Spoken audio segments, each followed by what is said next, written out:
Sabihin mo, may nagpapanap ka mo sa iyo sa radyo.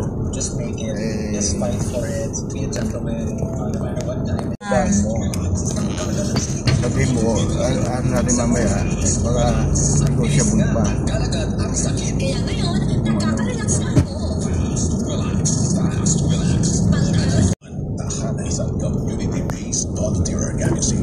Baka ito sinasabi nyo, pero hindi, wala naman mga pagkaliwa. At magbabahagi ng biyaya at sagot sa panalangin ng ating mga kabrigada sa pamamagitan ng mga programang pagkanda ng pamilya. Isa sa una, pinag-alaga sa ina at anak at sa nanilang advokasya para magkakastante. Ito talaga? Oo.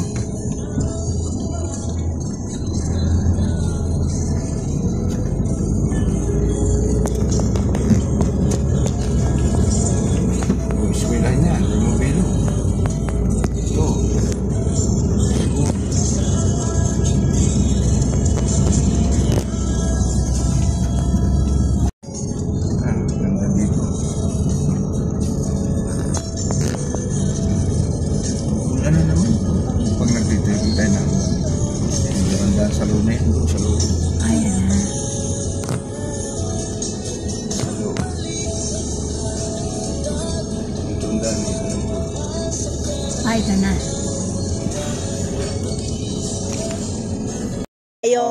Pero barangay road po yan, ang tumbok niyan mismo. Paano yung may-ari na yung bibili? Makakapasok po ba? Actually po, makakapasok po sa sakyan. Makikita nyo po ngayon. Hindi ko na nga siya naisama kasi wala kasi tayo may prepare na picture kaya nangihingi. May picture na kayo. Pero nung nakita ko na kayo, eh syempre, dami niyo po sa sakyan pa. Ito ba yung tigil ka dyan? Gurot na putol ko doon sa lupa yung may lupa.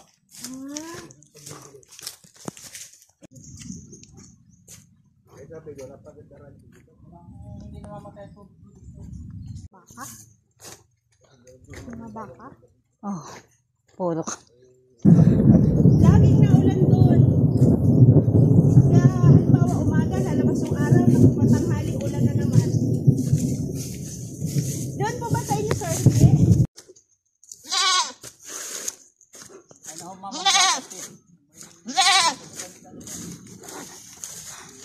Ayan na yung sinasabi mong ilog, ma'am.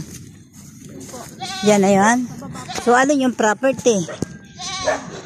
Dito. Tayo abutin ng ulan.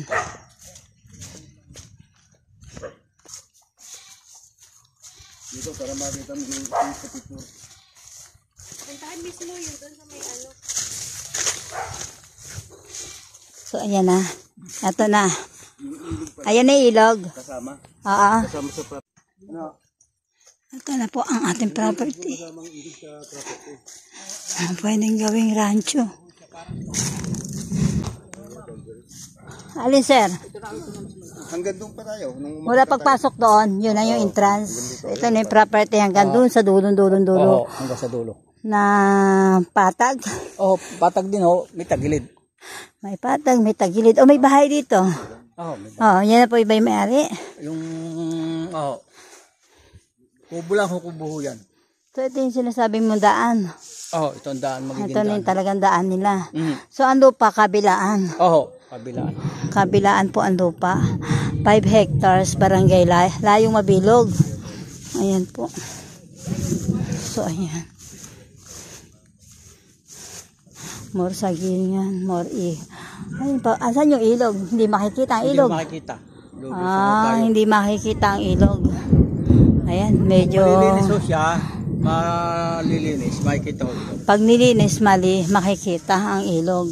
So ayan, medyo babagsak na po ang ulan. Ayan, nakita na natin tong property. Iba yung, ayan na, palibot ng ilog. Ilog hulaan yan, wala ho dito sa kabila. Wala ditong ilog, kundi dito lang. Oo, yan hulaan. Ang part ng ilog. Hindi lang humakita ang ilog kasi masukal. Masukal talaga, syempre.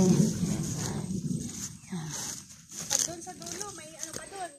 So, May mga saging din. Ano? Ranchuhan. Barangay Layong Mabilog. Oo. Yun lang talaga address niya, Layong Mabilog. Walang sityo.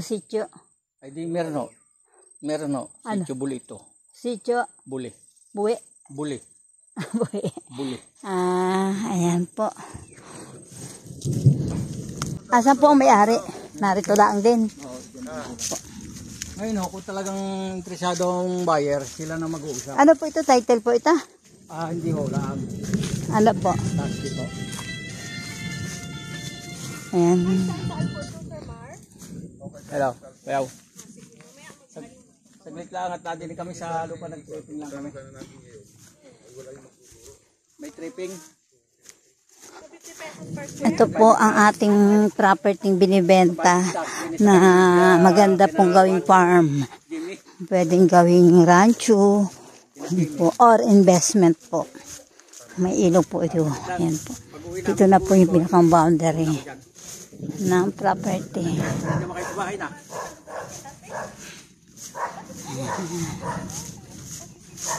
Ito ang daan talaga. Kasali yan, sir. Hindi na ho. Hindi na, basta doon sa pag-ahon. Pag-ano ho. Ayan, yun ang boundary. Ito po yung pinaka-entrance niya dito. Ayan.